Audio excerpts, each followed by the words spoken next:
नाशिकमध्ये विधान परिषद निवडणुकीसाठी मतदान पार पडतंय। सहलीला गेलेले महायुतीचे नगरसेवक 11 वाजेपर्यंत मतदान केंद्रावर पोहोचणार आहेत। महायुतीकडून नाशिकमधून नरेंद्र दराडे निवडणुकीच्या रिंगणात आहेत। नाशिक परिषद निवडणुकीत ऐनवेळी गोकुळ गीते यांनी माघार घेतली, मात्र बॅलेट पेपरवर गोकुळ गीते यांचं नाव असल्यानं महायुतीची धाकधूक वाढली आहे।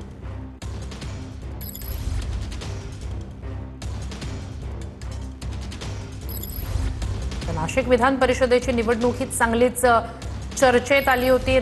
त्या ठिकाणची लढत सुद्धा रंगतदार अशी झालेली होती। अधिक जाणून घेऊया आपले प्रतिनिधी चंदन पूजाधिकारी यांच्याकडनं। चंदन, मतदानाचा म्हणजे आजचा मतदानाचा दिवस, मात्र दोन महत्त्वाचे दिवस या निवडणुकी संदर्भातले, ते म्हणजे उमेदवार माघारीचा दिवस आणि उमेदवार माघारीनंतर सुद्धा गोकुळ गीते यांची मनधरणी। हे सगळं चांगलंच चर्चेत होतं। धाकधूक आहे आता सुद्धा दराडे यांच्यासाठी किंवा दराडे यांना। श्रुती, अगदी खरं आहे। खरं तर अगदी हाय व्होल्टेज ड्रामा जो आहे तो नाशिकच्या या विधान परिषद निवडणुकीत आपल्याला बघायला मिळाला।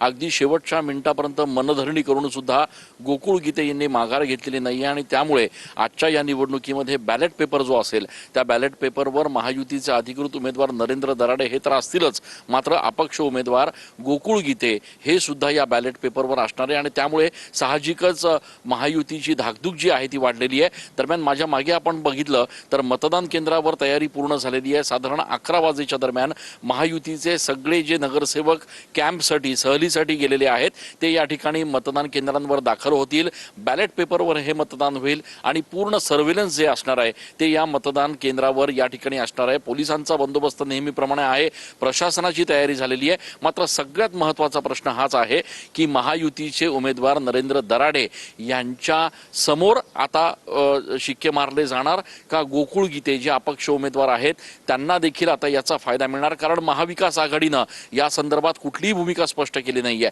आतापर्यंत महाविकास आघाडीकडनं सांगण्यात येत होतं की शेवटच्या मिनिटात आमचे नेते जे आहेत ते आम्हाला आदेश करतील आणि त्यानंतर आम्ही मतदान करू। मात्र ज्या पद्धतीनं आता खासदार फुटीचा हा संपूर्ण गोंधळ सध्या सुरू आहे त्या पार्श्वभूमीवर नेमकं काय घडतंय हे महत्त्वाचं असणार आहे। पाहणं अपडेट्स घेऊ।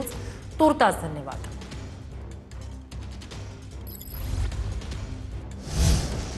तर नागपूरमध्ये विधान परिषदेच्या स्थानिक स्वराज्य संस्था मतदारसंघाच्या पोटनिवडणुकीसाठी मतदान होत आहे। भाजपकडून डॉक्टर राजीव पोद्दार तर काँग्रेसकडून अतुल लोंढे निवडणुकीच्या रिंगणात आहेत। या निवडणुकीत 836 मतदार आहेत। यात 419 पुरुष आणि 417 महिला मतदारांचा समावेश आहे।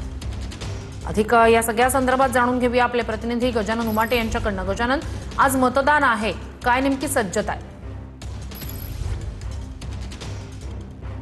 थोड्याच वेळात मतदानाला सुरुवात होईल आणि नागपूरचा विचार केला तर विदर्भामधल्या 5 जागांपैकी एकमेव जिथे काँग्रेसचा उमेदवार आहे। काही ठिकाणी अनपूत झालेला आहे, काही ठिकाणी रुग्णालयात दाखल झालेला काँग्रेसचा उमेदवार। यामुळे नागपुरातली जी लढत आहे ती डॉक्टर राजीव पोद्दार भाजपचे उमेदवार आहे आणि अतुल लोंढे काँग्रेसचे उमेदवार आहे। आपण बघू शकतो या ठिकाणी तयारी पूर्ण झालेली आहे आणि ही निवडणूक बॅलेट पेपरवर होणार आहे आणि त्यामुळे जास्त उत्सुकता लागून आहे। या ठिकाणी काही मतदार जे आहे ते मतदान करायला पोहोचलेले आहे, कारण की 8 वाजता मतदानाला सुरुवात होणार आहे। आणि आपण नागपूरचा विचार केला तर नागपूरचं पारडं जे आहे ते भाजपचे यासाठी जड आहे की जवळपास महायुतीचे 500-525 पेक्षा जास्त मतदार आहे आणि 225 पेक्षा जास्त महाविकास आघाडीचे मतदार आहे। त्यामुळे सगळ्यात मोठा प्रश्न जो आहे तो महाविकास आघाडीचे जे मतदार आहेत ते इंटॅक्ट राहते का किंवा महायुतीचे उमेदवार इंटॅक्ट राहते का, कुणाचे उमेदवार फुटणार? कारण की या निवडणुकीची सुरुवात झाली तेव्हापासून भाजपकडनं दावा केला जात होता की 60 ते 70 नगरसेवक जे आहेत ते महाविकास आघाडीचे फोडले जाईल। काँग्रेसकडनंही दावा केला जात होता की भाजपचे काही नगरसेवक संपर्कात आहे। त्यामुळे चुरशीच असेल विजय। या ठिकाणी पारडं भाजपचं महायुतीचं जड असलं तरी 22 तारखेला कुणाचे किती मत फुटले, कुणाचे किती मतं फुटतायत हे पाहणं महत्त्वाचं। तुर्तास धन्यवाद तुम्ही दिलेल्या संपूर्ण माहितीसाठी।